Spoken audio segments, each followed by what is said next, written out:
could maybe, would we be able to pull up the YouTube video on that? Will it play through those speakers? You're on. Oh, I'm on. Hello and good afternoon. Welcome to the Rotary Hour. This is past District Governor Megan Jones Holt here for Central New Jersey, which encompasses Hunterdon, Middlesex, Mercer, Somerset, and Union counties.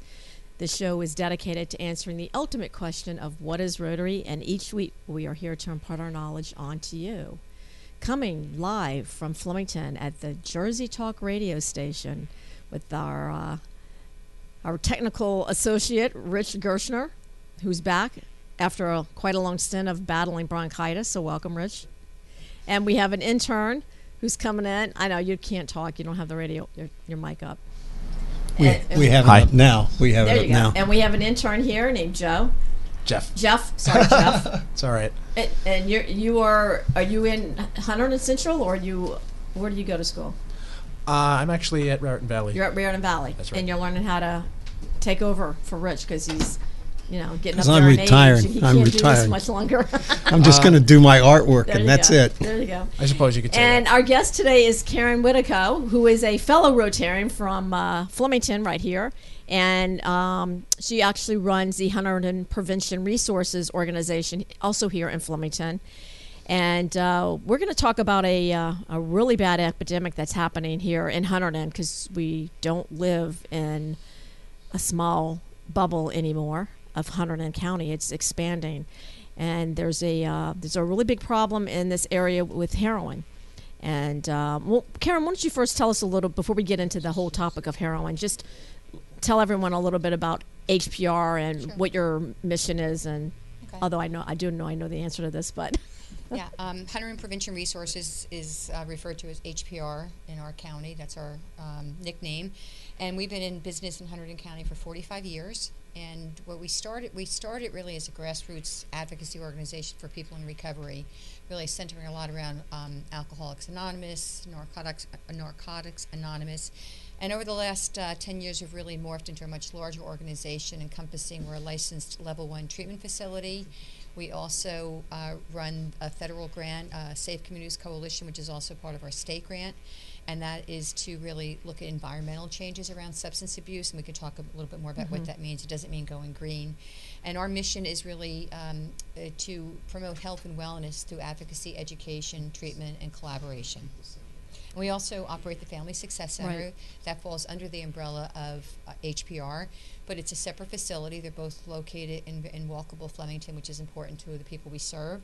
And that is a community meeting place that people can come in for anything from I need help on my resume, how to find a better job, to just being socially connected, to meeting with a family partner one-on-one to just help them achieve their life's goals. And it's a fun, very welcoming place to be. It is, and it's a nice area. And all three parts of what you just mentioned, HPR, and then your Safe Coalition, Family Success Center, you also taken on another piece, which is a recovery center recently. Huge. One of the things at the federal level, and what we've heard from people in recovery again and again, is that once you become sober, a lot of times you have to change everything. The job you do, the people you hang out with, especially if they're not in recovery. And that we've heard over and over again is there's no place to go. There's no movie theater in Hunterdon County. There's just, if you want to go play pool, they're usually associated with a bar. So at the federal level, one of the things that we are reading a lot of literature on is a recovery support center, a place where people can go and hang out. And it's very about self-determination. They determine what they want to do. So on a hope and a prayer, we opened a recovery support center at the Family Success Center on Wednesday nights from 5 to 11 and Saturdays from 11 to 10 p.m. So it's a good period of time. And they kind of have developed an advisory board amongst themselves. These are people that are in recovery as defined by themselves. And most of the people are in recovery from substances. But people can be in recovery from a lot of things. They can be in recovery from a sex addiction, from a gambling addiction, from a financial addiction. There's lots of things. So and that's up to a person whether or not they self-disclose. And so they do everything from running a Netflix movie to they have started a heroin support group, a men's support group. They're bringing in a parent to do parenting, because a lot of times if you're an addict, you will lose your children. Yeah. And a lot of times you have to learn how to parent clean and sober. So they really are doing a lot. So right now we're planning a fundraiser for early April. It's going to be, a lot of the law enforcement is behind making this successful. A lot of people think law enforcement is an adversary to people in recovery, and it's quite the opposite. A lot of the cops are putting together teams. We're going to have a basketball kind of round robin with a winning team, and we want to raise money to buy a pool table. So if anybody has a pool table out there that wants to donate one, it's something they really enjoy doing. We have the space for it. And we also have to pay a coordinator, somebody to be responsible to open and close the place and make sure the rules are followed, you know, in the event somebody did come in and was under the influence or things of that nature. So we don't need a lot to make it work, and HPR is donating the space, which is a big expense we're not incurring. Yeah. And there's a great, unfortunately, we can't play it here today. I'm sorry, Richard doesn't know how to put it up. I don't mean to bash Richard. Well, I can save you, Richard. If you go, it's a YouTube video. It's the Hunterdon County Recovery Support Center. I'm really proud of Amanda, who is our coordinator, who is in recovery, and she'll be speaking at the community conversation. She did this with the help of 2 of our interns. It's really a very emotional, powerful video. So anybody can go onto YouTube and just Google Hunterdon County Recovery Support Center and watch it. It's a couple minutes, but it's really well done. Yeah, I also put it on our Rotary Facebook page. Okay. And I think I tried to get you guys to pick it up, but I don't know if you did up on your Facebook page yet or not, Rich. But it's there for you. Not yet, but I can do that. That's something I can do. You can do? Yeah. Okay. Woohoo. We're rolling along. So the reason why I wanted Karen to come on specifically today is, and by the way, just wanted to let everybody know, it is Mardi Gras. So it's raining or it's snowing outside. It's not beads coming down. It's actually white snow. But happy Mardi Gras. But the reason why I really wanted Karen to come on today is HPR tomorrow night, and then you're doing it's a part 2 series of a program about the epidemic here in Hunterdon County. It has become so huge. It's interesting. My son and I were talking about it recently with our niece and nephew. Now, they are in high school. They're 15 years old. They go to Central. And my son went to North Hunterdon, and he's 33. And he was just floored about how heroin has become so prevalent in the high schools. Because he says when he was there, it was not. No one even talked about it. And all of a sudden, it's like, it's second nature to these kids. They're hearing it, they're seeing it, it's all around them. And it has grown exponentially over the past few years. And obviously from 2000 when he graduated to today, 2016, how bad it's gotten. And HPR is out there really trying to educate people, students, parents, the community about this issue. Because a lot of people still don't believe that we have a problem in Hunterdon County, but we do. Well, the adage, not in my backyard, is still very prevalent in Hunterdon County. It can happen here, and in fact it is here. We're higher than the state average. Overdoses have increased 300% from 2014 to 2015. That's huge. And imagine how much worse that would be. I mean, what Narcan, we know, is really helping a lot to reverse those overdoses. And what we're finding out when we talk to people is people are starting with prescription drugs. That's what's different. And I think we'll see, I'm going to go back to environmental change for a minute. Because when you talk about environmental change strategies, people think go green, clean environment. That's not what it means in our world. In our world, it means changing policies, attitudes, to address kind of global issues. And the best example of that is the Clean Indoor Air Act with tobacco, right? Now, you're too young, but we all remember that you could get on an airplane and the last 10 rows were smoking, which is hysterical. You're in a tin tube. I actually do remember that. Okay. And I remember smoking in restaurants especially and how that went away. And I was actually pretty happy about that because I actually grew up with asthma. Okay. And I grew out of that, but I believe that my asthma was part of being exposed to the smoke because both of my parents smoked in the house for a while. And then my asthma went away when they stopped smoking near me. So, most people your age wouldn't remember that. The funny thing is my son, when he was in high school at Central, walked by a teacher, and the teacher said, "You've been smoking?" He said, "Oh no, I went to dinner with my parents at Jake's," and he had the same sweatshirt on. Yes. Or you could go in the restrooms in high school and she would smoke in the restrooms. The teacher said, "Oh, I understand." Yeah.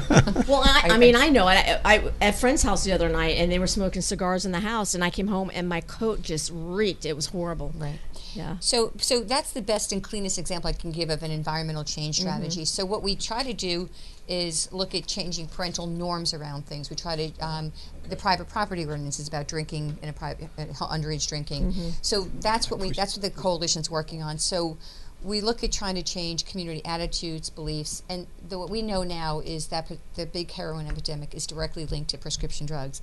And when you watch TV at night, do you ever get sick of how many prescription drug commercials you see? It's awful. It's It almost is. like, and that goes back to, again, how many years ago where the alcohol commercials and the tobacco commercials Right. are all, now you don't see alcohol commercials Right. on TV. You don't see tobacco commercials. Again, that's an environmental change that was, we grew up with. And I think we will see that in the future with prescription drugs because what young people see, it's prescription, so it's Right. safe.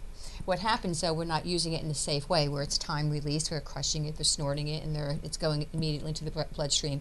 And with the reason they're going to heroin, because prescription drugs on the street, it's very expensive. Buying a prescription pill, and heroin is much cheaper. Yeah. And every person I've ever worked with that's struggling with or in recovery from heroin all say the same thing. I swore up and down I would never put a needle in me. Everybody says that, but that's the whole process of that you use, you develop a tolerance, you need more, and eventually you get to the point where what you've taken isn't working. So Well, the other thing is now you can get addicted to heroin just by the first time you do it, and you don't necessarily have to take it through a needle. no, you don't. No, absolutely. And that's the big That's difference. the end stage use of heroin. Yeah. Because that gives the most potent, immediate high that they're looking for. Because I know when we were kids, no one touched heroin because you saw it had as to an inner use city. it. You saw it Yep. as an inner city homeless bum on the street, and that's how people saw it. And that is not the profile. Not and anymore. actually, the Caucasian women. Really? We're starting to see some increases, and related to prescription drugs. Mm-hmm. So it's an epidemic. I mean, and that President Obama is just talking about releasing billion. They're seeing increases in middle-aged women of dollars to really address this epidemic, because it's really across the nation. And certainly, and what we don't understand here, yes, we're like in a little bubble here in Hunterdon County, but we all know that things are changing. But we are surrounded by, access to Newark, to Easton, to Philadelphia, and that's where people And are they going. know that people here have the money and they'll spend it. They do. Affluence. Affluence. Yeah. So we start. You want to talk about the community conversation? Yes, definitely. So in the fall, we're talking in our office about, well, what are we going to do about this? Because sometimes when you have an event, nobody comes, except the choir. The people that have Right. lost a child, unfortunately, the people that are battling with addiction in their family that get it, which is a small number, and to get the broader community out. And we never talk. So we said, let's have something we call the community conversation. Let's just talk about what's going on. And we didn't really specifically say heroin. And we had a panel of experts. We had somebody that's from prevention, somebody from treatment. We had a person in recovery. We had a parent who was struggling with addiction with her daughter, and we had the prosecutor to talk more about what he's seeing from a law enforcement end. And it was engaging. We had about, I think, 65, 70 people, and got really good reviews. But then we broke out into groups and said, okay, what can we do differently? And a couple of the suggestions were, we need to have more programs in the schools on heroin and prescription drugs and the dangers and what happens to people. And also, we had to find a place for people to go. Yeah. So the part two is going to be a different face. The panel is going to be 4 people in recovery. They're going to share their journey. And it's pretty interesting because they all are willing to show like their mugshot and their Today shot, and you wouldn't even know they were their Same mugshot person. being all these people in recovery from heroin. Yeah. And these are all people that went to Central, went to North Hunterdon, a lot of them went to college, work. They're not bad people. Good people make bad choices, and a lot of it is what they've been exposed to. Like one young woman said, my father was an addict, my mother was an alcoholic. It was around me all the time. And then other people can say, not one of my parents did, but maybe they hung out with people that did. Because we know association with people using drugs, it's really hard to be sober when everyone else is using. Right. So the part two is going to be a report out about what we've done. I think we're really feeling really grateful that we got the recovery center going. So we're working on that, and also saying that heroin, the whole program we have on heroin and prescription drugs is available to any high school. Most high schools will have it. Some don't. Some don't want to address the issue in their school, and we won't say who, but that's unfortunate. But as a parent, you certainly should be able to ask your school, "Hey, do you have programs on Right. this?" Because I think the best advocacy is the parents. So that's what we'll be doing tomorrow, and I think hearing in their own, we're calling it in their own words, the road And they've tomorrow you're traveled. doing the program at the library. No, at the Route 12 complex. Right. Oh, at the county, next to the the county, county's Route 12. yes. Okay. And then Del Val was so interested. They were so impressed with the first one. We're doing a community conversation at Del Val on March 1st, which March 3rd of the is the snow date. And then Del Val now wants us to do one. So Very we'll be doing good. it because people generally don't travel from Del Val region to here and vice versa. So we're going to try and hit all the regions to get people out and talking about it and what they can do Yeah. And are you doing anything on the north part of the county? if invited. Okay. Would love I guess to. we have our answer as to which schools If are invited. doing it. Love to do something in the north part Yeah. of the county. Yeah. And you're getting it out by letting the students know and the parents It's been on of the this. listserv, Yep. letting students know, trying to get people to, post it on their Facebook page. We have a mailing list of about 3,000 people we send it out to. Obviously, when the schools have their own list, because Del Val has more connections in the Del Val region than we do here in the central part. So, yeah, that's how we're doing it. And what we've also do is go into some of the key clubs and the youth coalitions and saying, you need to come and bring your parents and try and, get your parents' friends to come, because this does, I can't overemphasize that good people make bad decisions Yeah. all the time. Doesn't make a person a bad person because they became addicted. And what do you, and to address even going into the middle schools? Mm-hmm. Are you, or is Oh, that? we're in the middle schools a lot, yeah. Reaching into there. And in the middle schools, it's less about heroin, but it is about making good choices. It is about, understanding when somebody says, hey, try this, you know what you're doing, and you make educated decisions. You have to do something more that's age appropriate. But yeah, a middle school is a great place time to start. Well, I mean, and I would think even like, because these middle school kids go from their nice little comfy middle school, and then they go to the big high school, and they're like these little fish in this huge pond, and then and it's so easy to get, thrown into a situation where you're not really sure what to do, Right. and so it's that whole prevention part that And we call really, we have a whole 6-week program that we do. It's called Life Skills, and that's what it centers around. And what we always say to people is 99.9% of the people that are in a heroin addiction did not start using heroin. Yeah. They started with drinking, inhalants, some, and certainly marijuana, which is the big elephant in the room that nobody wants to talk about.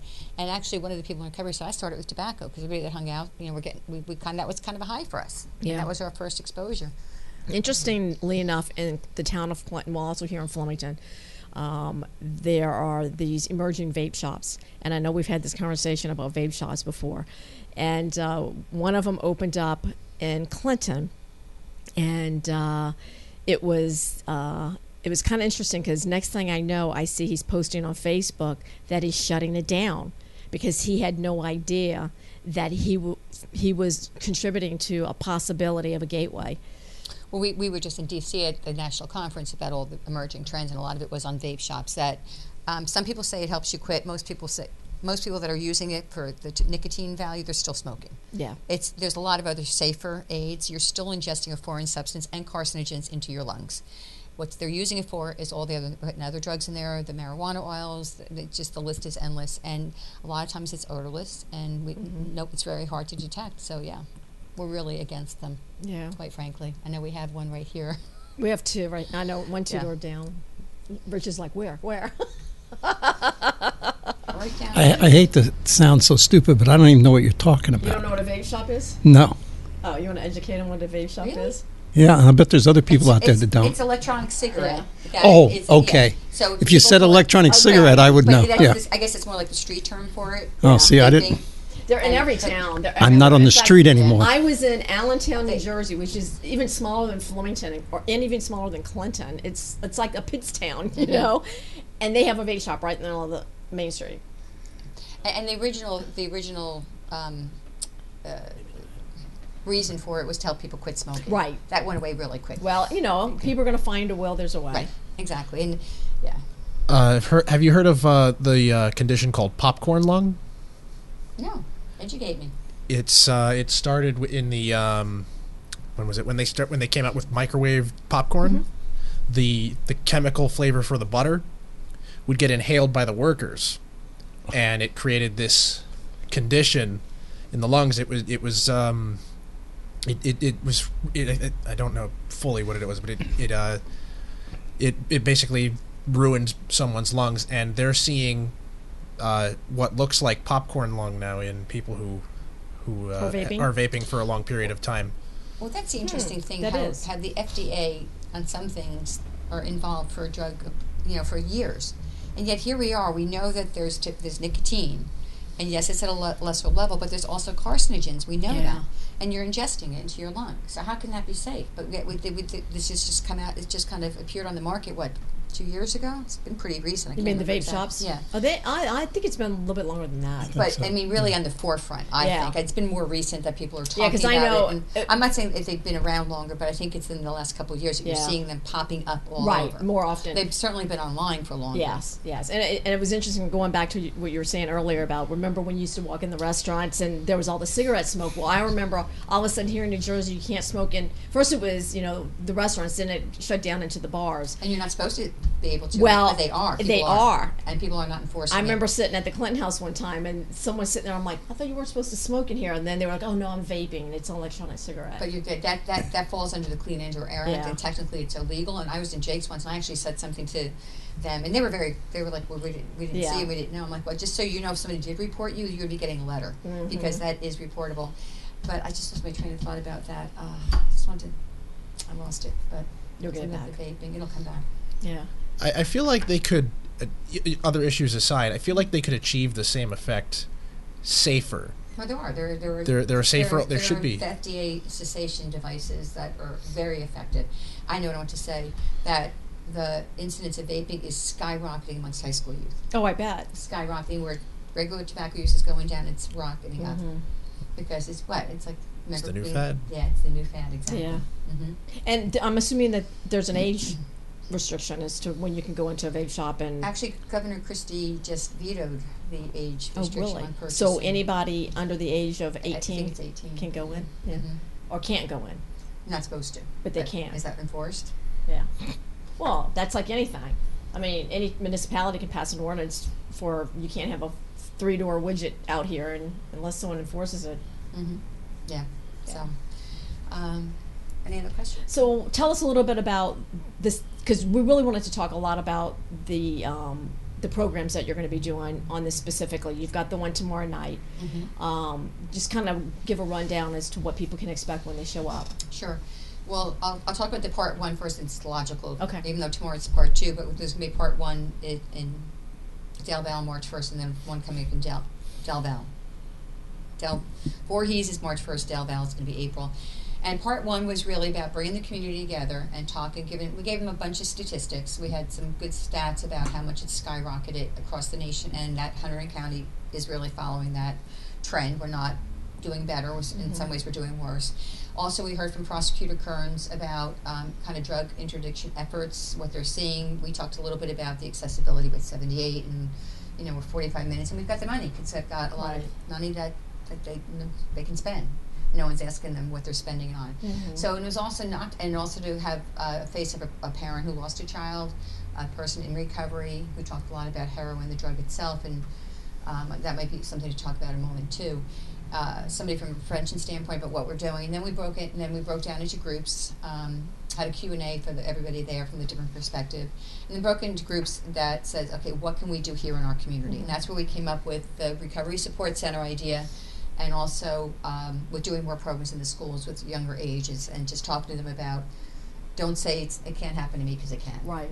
So that was that. So we're kind of replicating, because that was successful, we're replicating that part one. And part two is going to be a report out to them, because it was important to us not to have people talk, but to do something. Because too many times you go to an event, you talk, and you go back, nothing's changed. We're still talking. So we want to say we're doing something. So we want to be able to say, we have a program on prescription drugs, we have a program on heroin. It says don't drain your brain. We have started a community a recovery support center, really on a hope and a prayer at this point. And so those are big changes that we've done, and really within a 6-month period of being able to open up a center and get it functioning, and have a good group of people coming in there. So And just as a side note, was it Channel 12 that did a story on? they did Channel 12, and we keep going back. They said they were going to post it on their website. They were, I guess, Googling recovery support, because as I said, at a national level, people are recognizing we need a place for people to go. So I guess they Googled us and found our video, and it was a Wednesday night, and we were there. So they came on Wednesday night. Within an hour they were there, and they shot a film for about 45 minutes, and interviewed our coordinator Amanda. and some of the people that were there. And there was a good clip on Channel 12, but they have not put it on the website. We keep checking and asking them. So I'm sure eventually they'll get on there. So a good, I don't know how many people saw that, but that was good PR for us. Yeah. I just want to just say one thing that, having worked with people that took heroin on numerous occasions, and the one phrase that's stayed with me the most, we all know that the reason why it's so addictive, it's a great high. It's like, what the expressions that stick in my mind are, it's indescribable. It is nothing, I've never experienced anything like that before, and I can never expect to feel that kind of high again. And the one that's most profound said to me, when I took heroin, I lived in a colorful world, and I had to learn how to live in a gray world. And I thought that was just very telling about the mindset of somebody who has, and people use drugs because it makes them feel good. Yeah. I hate, and some parents, I remember once saying that, parents like, what? Come on, guys, anybody knows that. You don't take a drug, you take a drug to alleviate pain. And when you think about the derivative of heroin, morphine was used for severe trauma in the battlefields, and then end of life. That's what it was intended for. Yep. And now we're using it for a lot of other pain disorders, and it's so highly addictive. I think we're going to look back at this, in the future and say, what were we thinking? Yeah, I think the sad thing is that especially when you're looking at kids who are doing that, and the fact that they are so unhappy in their life that they feel like they have to do something like this. I think there's a couple reasons why. I think there's the people that we know that there's, co-occurring means that we know that there's a high incidence of co-occurring with mental health issues and drug abuse. If a person has a mental health issue and they are not being treated properly, a drug's going to make them feel better. Sure. But we know that a lot of mental health disorders can be treated with prescription drugs very safely. But if they don't have access to a doctor, or they don't have access to health insurance, or they don't just have the knowledge, they're going to use a street drug, and if it makes them feel better, they're going to continue to use it. So you have that one population. We know that it's a brain disorder. We know that there's a genetic link. So if you are raised in a family that your dad was an addict and your mom was an alcoholic, which we talk about one of the people that's helping us with that's on the panel, your chances of becoming addicted or an abuser, it's up to 100%. Yeah. I think there's a population of people that who you hang out with, you do what they do. It's very hard to hang out with your group of friends and everyone else is smoking marijuana, and you say, I don't smoke. And it's also the glamorization of the drugs. I love to watch old movies, and I go back and I'll watch all those 1940 movies, and the way they smoke, it's just nonstop. They're in a love scene and they're smoking cigarettes. They're at the bar, they're smoking cigarettes. We were at this national conference last year, and they had clips of tobacco, and the doctor was administering vaccines, and he had a cigarette hanging in his mouth as he's administering the vaccine. It was very, this was a real picture. Yeah. Like, that really happened? I love Lucy. Yeah. Lucille Ball used to do a break and talk about smoking Lucky Strikes. And it was very, all the stars smoked. All they did. And she was a woman smoking, Yeah.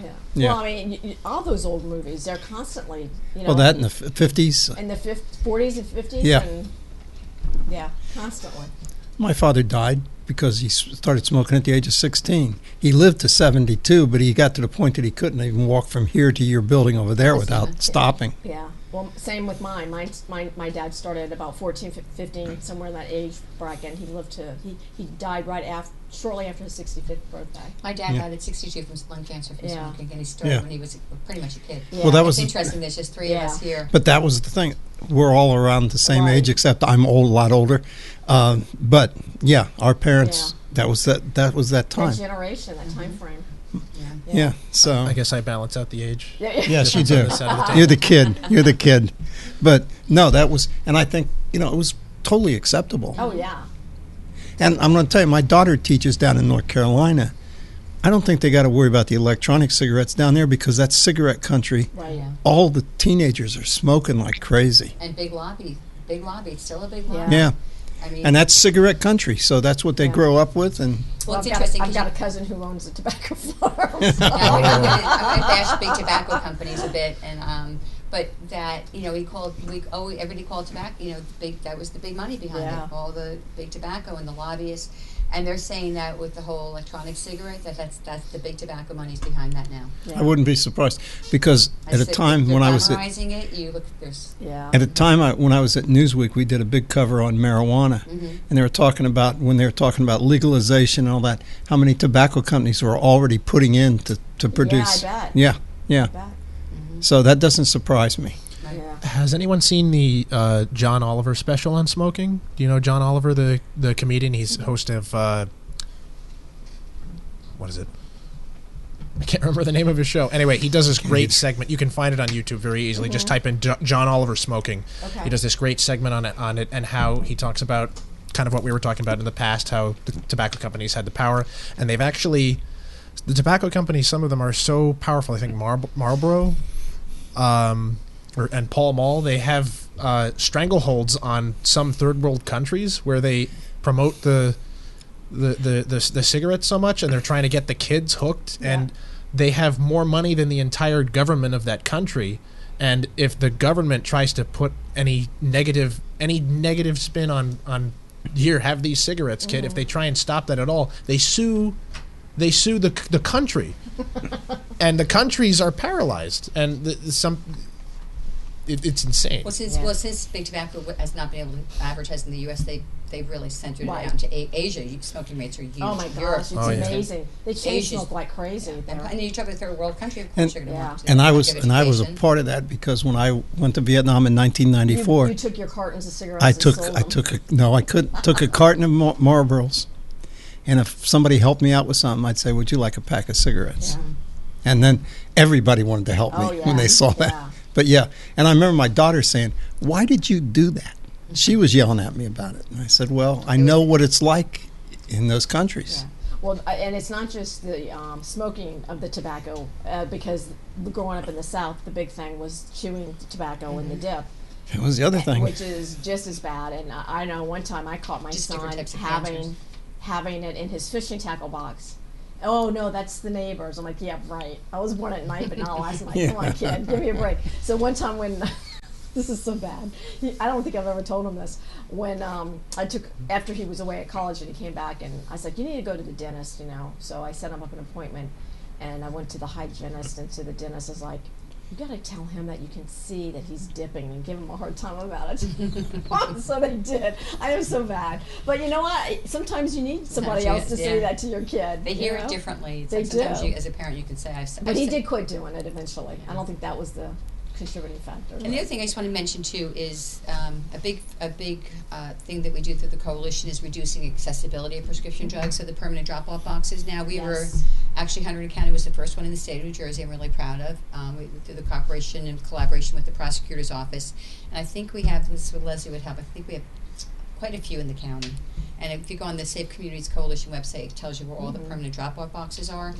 I think one of the things you have to do is we have all seen the commercials, but clean out the medicine cabinet and it's not and know where your kids are going because that's where they're getting it. And don't throw it in the toilet, and don't throw it in the garbage can. And no, that's why the safe disposal is. It's Yep. anonymous. You put it in there, and it's gone. And then only law enforcement can pick it up, and then it's disposed of properly through the DEA. But it's also to be your best advocate as a parent, if any parents are listening, because how many of us have said you bring your kid to the dentist instead of getting 2 pills, he's getting 50 or 20. They don't need that many. Where and we've actually in our office have had parents that said, my child does not need 20 pills for a simple extraction.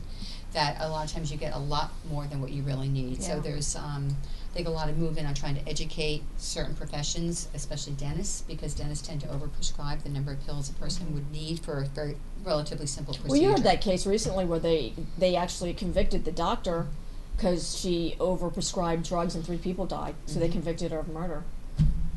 And I mean, I know that through the law enforcement and DEA, they Yeah. certainly are looking at doctors that are overprescribing, and we know that there's a lot of illicit stuff going on. But accessibility and reducing accessibility is a big initiative of the coalition, educating people around that as Yeah. well. And it's also the cooperation with the pharmacies Mhm. because some of these people are getting drugs and they get it filled at like 4 or 5 different pharmacies across the. I mean, look at Flemington. We've got 4 different pharmacies here Or in at least, town. I think you probably have double Probably that. more than that. I think you have double that. Yeah, It's just quite a few. amazing. And maybe, and I don't know if you maybe changing tax a little bit, but I know we, like I said, 99.9% of people that use heroin don't start with heroin. Right. And I think the other big issue we have that we're dealing with is marijuana. And baby boomer generation, marijuana was everywhere. Yep. Marijuana was homegrown. The potency was a fraction of what it is now. They now say it's 80 to 90% more potent. The way it's being cultivated, that they're lacing other substances. Why did I quit? And Because and you a lot couldn't of, remember anything. and that's something where I think you have a lot of parents who are baby boomers who said, I grew up with this. I grew up during the era, everybody smoked it. We smoked it recreationally, we smoked it socially. It was not the same animal. And right now the perception of harm around marijuana has gone way down with adolescents, and we know the reason is for two, that's legalized in some states. The dispensaries in Colorado, and we'll talk about the unintended ill effects of that, is another whole conversation. And, people say, well, it's safe and it's legal in some states, why can't I use it? And you know what? The drug dealers know this. So they're pushing the marijuana, they're pushing it at a very potent and mixed with other substances. So marijuana is a big factor, very big factor. Well, they actually cut it with stuff when I was a kid growing up. But we know, but the potency now Yeah. is just, it's so much So higher than it was. Yeah. If it's all right, there was a point that I wanted to make earlier when we were talking about what was it, you were starting to touch on why people use and stop using or keep using, and there's a very strong link to all addictive behaviors coming from early childhood trauma. So that means that a lot of people are, there goes my microphone. A lot of people are being criminalized, but really they're just in pain. And it's the earlier and the longer duration of any sort of trauma during childhood through adolescence greatly magnifies and increases the chances that someone's going to lead any kind of addiction later in life, whether it be drugs, food, video games, anything like that. Or an addiction is an addiction is an addiction. When Right. you look at the behaviors and the signs, they all look very similar, whether it's any of those things that you talked about. Yes, but in particular, there's a trend toward drugs and other things that help kind of numb the pain, especially the more basically it's abuse. These yeah, people are That's what I abuse think victims. You wouldn't take a drug if it made you feel lousy. Right, I Yeah. kind of said that before. Yeah. That you use Yeah. a drug to make you feel better. Well, and that, I mean, going to your point, sugar. I mean, look at the abuse people use in sugar. It's the same kind of thing. Well, the rates of obesity attest to that. Exactly. And a lot of it is related to sugar consumption. Yeah, you're drinking a soda over there. At least it's not diet. Diet's worse than that. I can't stand diet. Chemicals are low. But when you talk about, and it's interesting because even going back 10 years ago, people that would be in recovery from a substance such as alcohol or another hard drug would start smoking, and they'd be in rehab and chain smoking, and then more people were dying of tobacco related cancers and conditions. So now residential treatment facilities, you can no longer smoke. At least I'm not sure if that's across the nation, but certainly here. But a lot of times people do substitute one for another. And sometimes it's overeating and they gain a lot of weight in recovery. So we've seen a lot of different things. So what you have to do is get to the core of Why you're doing it to begin what with. the addiction was for them, where the trigger was. Was it early childhood? What they Absolutely. were exposed to, trauma, whatever. Because that's what you have to resolve. Because otherwise, you're going to go from one addictive behavior to another. Yeah, it's kind of interesting you say that because I've got a lot of friends who smoke, and when they quit, they talk about the weight gain. And then you're right; they're just substituting the cigarette for the sugar. Is there any sort of correlation of stopping smoking though and gaining weight just from the chemicals changing in your body? Because I think behavioral. everybody. I would say it's absolutely behavioral. Yeah, I would think.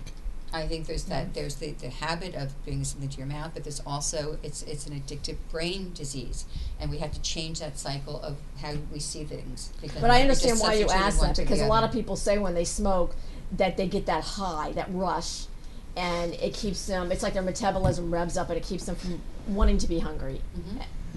But Oh yeah, I've had people tell me all the time we do smoking cessation at HPR.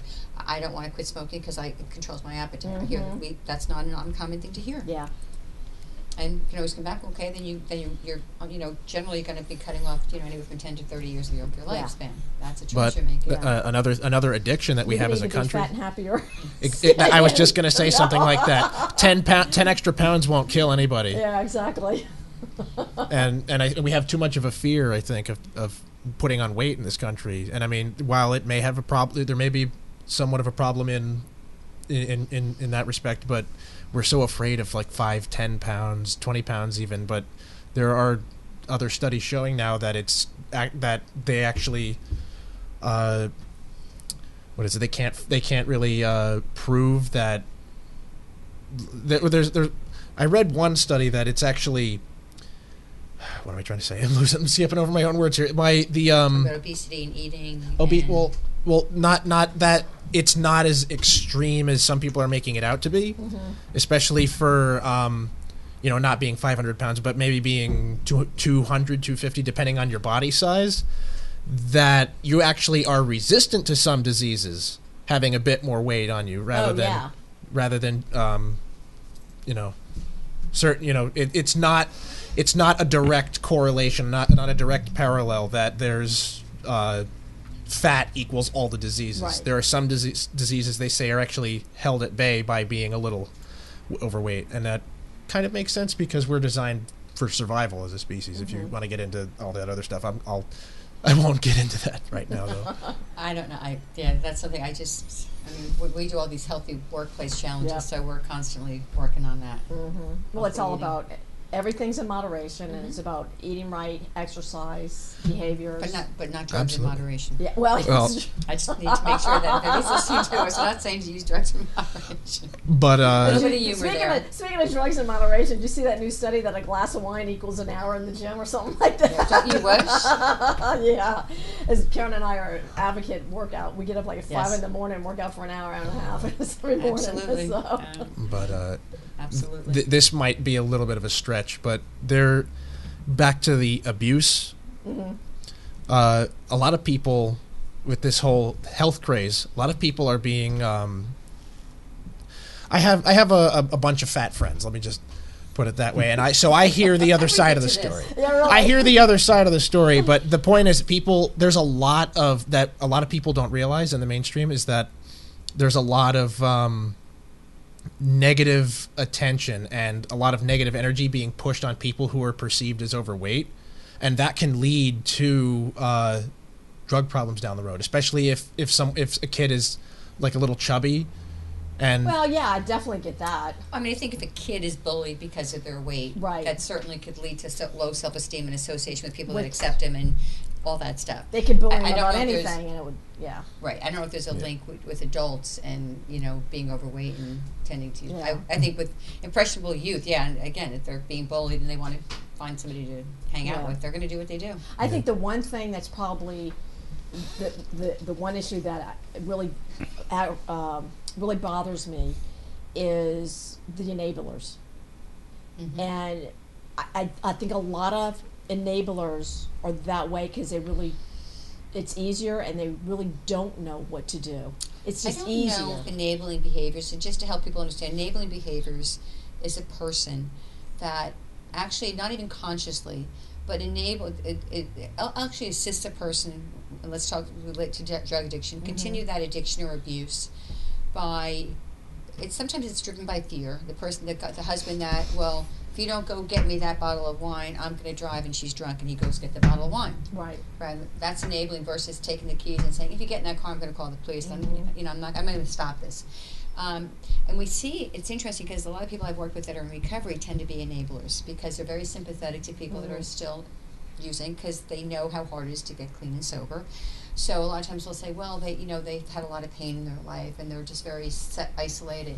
So that doesn't really help them because if you have to say, no, you're making your choice here, and I know it's hard, but the road to recovery is available to you.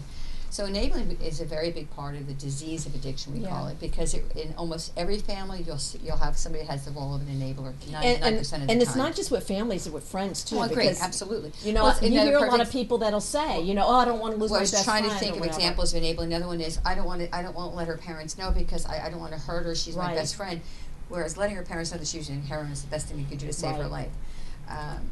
it's all kinds of things that made it, and it happens. It's so interwoven in the disease of addiction, and you have to call it the disease of addiction, because then a good way to spend the last few minutes is one of the things we're doing is an anti-stigma campaign through the Recovery Center. We're getting some wristbands made as T-shirts. We're coming up with a logo about addiction, stop the stigma, and mental health has been trying to do that too, and we've gotten a little bit better, but most younger people especially, but even adults, we all kind of bandy around expressions like she's crazy. Well, if she's crazy, that means she probably has a mental health disorder. Right. But we all say things like that, Right. not meanly or consciously, and I think the same thing really applies to addiction, whereas there's still a large portion of the population that says it's a choice. They made a choice. It's different than if you've got cancer or lupus. That's not something you can control. But I like to say, and I think people have helped see this, that it is a chronic disease. That when a person is in recovery, they will self-define. I'm an addict. I will always be an addict. I'm clean and sober, but I will always struggle with that because it's a chronic disease. And diabetes is another perfect example. You can live really a long, healthy life with diabetes if you manage it. Right. If you don't manage diabetes, it's going to have all kinds of ill effects and shorten your lifespan. With so many other autoimmune diseases, the same is true. So when I try to present that argument to people, I kind of see a light bulb go on, like, aha, that makes sense to me. Because it is a chronic disease that you have to teach a person how to manage as opposed to it managing you. And having, lifelong consequences or life-shortening consequences. Have you done or even thought about doing any programs to address the enabling issue? Oh, I've done quite a few. And whenever I work with a person with an addiction, I always bring it's a family disease. Because what happens with an addiction, if it's a child of an alcoholic or addict, they all have certain roles, and then vice versa. So it's a family disease, and you have to educate the whole family what your role has been and how we need to change that role. And enabling is core to that. Yeah, and you were saying earlier that you wanted to talk about parents who lose children to heroin. What are some of the things? Do they blame themselves? Do they go back and say, you know what, I think there was the signs, but I ignored them? There's the stages of grief. There's the mourning, the anger, the blame, and when you lose a child, the stages of grief apply. And we have seen the whole gambit. We have one parent who is just angry at everyone, and she's blaming the cops, she blames the school, she blames the school counselor, she blamed everybody she could, and she's stuck at that stage. And that's not to say, a lot of times when you lose somebody, we all know that you either progress through that grief stage or you stay stuck. Some people stay mired in grief and self-blame, like, well, I could have done something differently. And the interesting thing about heroin is in the early stages of use, meaning the first year, sometimes more, they're very high-functioning people. They function very well. It's the latter stage, so that means somebody's been using quite a while when you start to see the physical side effects, the withdrawal from friends and interest and all that. So a lot of times there's a lot of self-blame, like, why didn't I see this? I should have seen this. So that's hard too. So I think that people that get involved in support groups and can talk about it tend to move through that process, and a lot of the times they want to give back. Like at the Recovery Support Center, the parent that's doing the monthly parent support groups is somebody who lost somebody, but she's finding a productive way to deal with that loss, and recognizes that no matter what I've done or could have done, that my daughter made that choice, and I cannot change another person. You can't lock somebody up. Right. And the hardest age group is the 18 to 24. That's where we see a lot of loss, because they're legal adults. You can't you cannot force somebody into a rehab center. You just can't. So that's a really tough age. And sometimes tough love is the best thing, and sometimes it's really hard to say, tough love, okay, you've got to get out of my house because you're using and not going to see the psychiatrist to get your medication.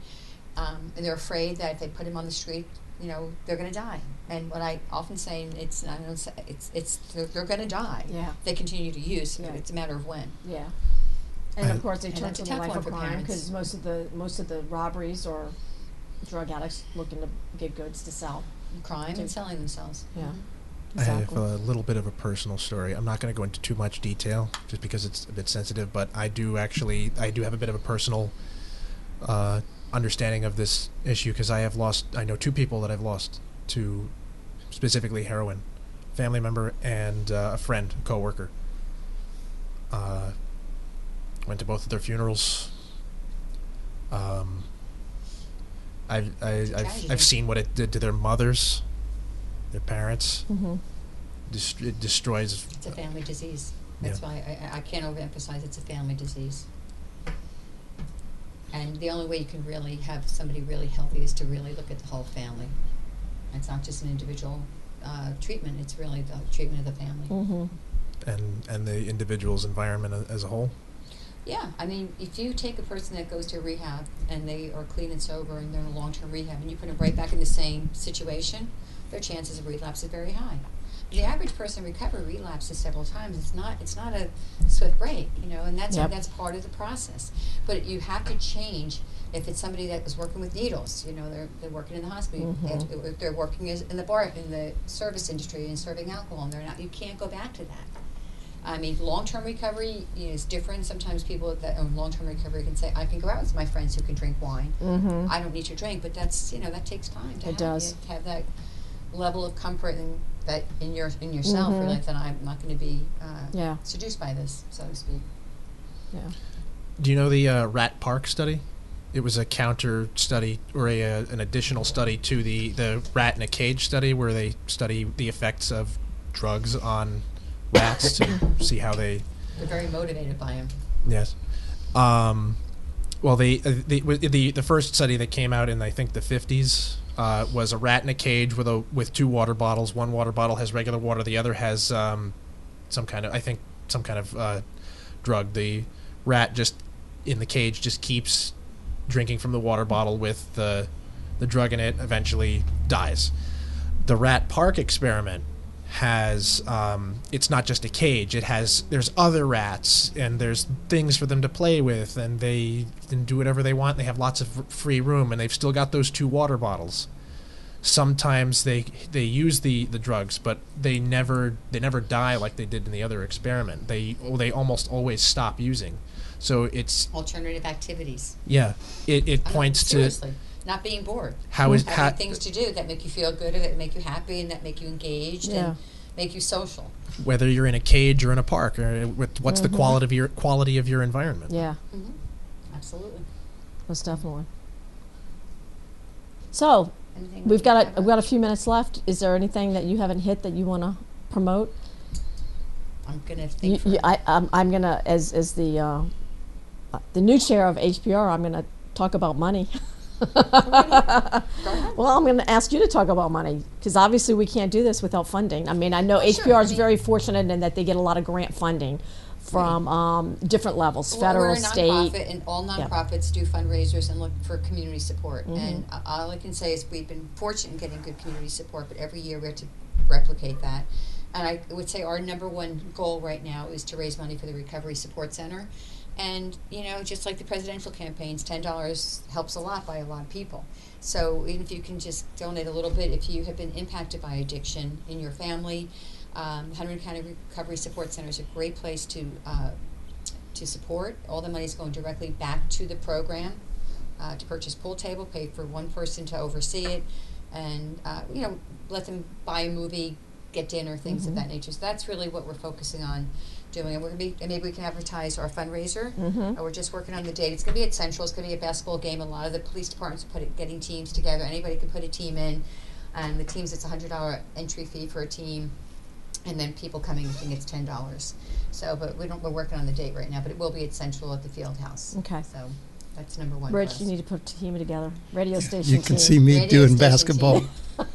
My heart would just fail. I would run from one end of the floor to the other, and I'd be gone. I can challenge Meg, and she could get the HPR board members to do a team. There you go. That's a good. Don't you think that sounds like a good That's team? a good one. There you go. I think that's good. I'm just trying to think if there's anything we haven't touched on. Well, I think really the biggest thing is building the awareness and getting people involved and letting them know that the organization and the services are here. And let's direct them to your website, which is HunterdonPreventionResources.com. And you can really learn a lot about the different things that are going on there.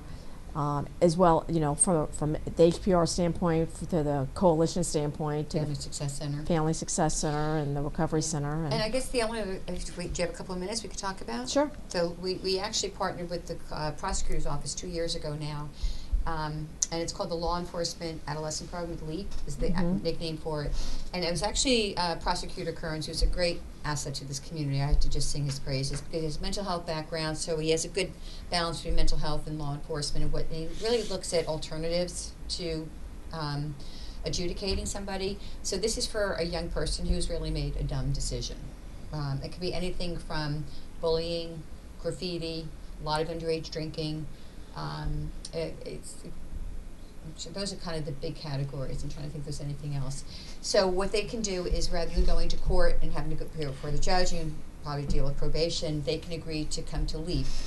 And if they comply with all the LEAP requirements, then that charge is in abeyance till they meet the requirements, and it would be dismissed. And it's really good for, like, somebody who wants to go into the military, they don't have a charge. Somebody who wants to go to the college doesn't have a charge.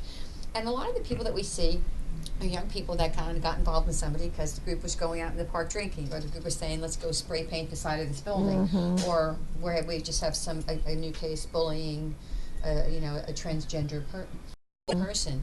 So we get educated around bullying, and cultural awareness and appreciating differences. And we've had a really high success rate, and so we've really been very successful with the number of people. Like over 98% of people that come into LEAP, finish LEAP and rate it favorably. And then what's happening is that a lot less cases being referred to juvenile probation and courts, so it's a win-win all around. We're saving money for the system, and for me, I'm all about early intervention prevention. If we wait until they're using heroin, it's going to be a whole lot more expensive to treat and a lot harder to treat. Let's start up on the front end of the game with prevention and early intervention, which is what the LEAP program does. And the interesting thing about that is, everybody is like, well, my kid would never do that. Well, you're right. Your kid is probably a really great kid, and they wouldn't do that, but you put them in that group pack mentality, all of a sudden, yeah, but it was illegal. And they don't get that. They don't correlate that. Well, we've had several sexting cases with middle school kids, and they have no idea what the law is. They have no idea that if they send it, it's bad, but they open it and look at it, and then and it becomes something totally different. And then when you explain to them what they just did, they're like, oh. I had that situation with my son one time but it was a fraternity prank. Share it. Right. So a lot of it is just education, and then it's also about respect for the other person. Exactly. But it's just, and when you talk to them, you can tell that there's just zoom. It's like, really? This is a problem? Right. What did I do? I just opened it. I just showed my friend. Well, that's a world of hurt. Yeah. Because if you're 18 and you do that, guess what? You got a crime that's going to be staying with you for the rest of your life. So, but a lot of it is, like I use the expression all the time, good kids make bad decisions. They do. And a lot of it is just, remember when, go back to when you were in 7th, 8th, 9th grade, and, some of the stupid things you did. Oh, you don't remember? That was too long ago. That was too long I ago. have to say, but for the grace of God, right? Oh, well, come on. Our age, what did they do? They bombarded you in the locker room or stupid things like that. It was a joke. It was a joke. Yeah. Well, Karen, thank you so much for coming on today. This was great, and hopefully everybody got something really out of this. You can listen to the replay of the show on Rotary.org. I'm sorry, RotaryNJ.org, or you can go directly to JerseyTalkRadio.com and listen to it as well. Although I make it easier for you to hear it on my show because I actually pinpoint the exact show. So thank you for listening in. Thanks, Megan. And Jeff, thanks for coming on and filling in. Your input was great, very valuable. Thank you for letting me speak. You're more than welcome. This was a great discussion. Thank you. This is Past District Governor Megan Jones Holt. Until next time, have a great day and make a difference in someone else's life.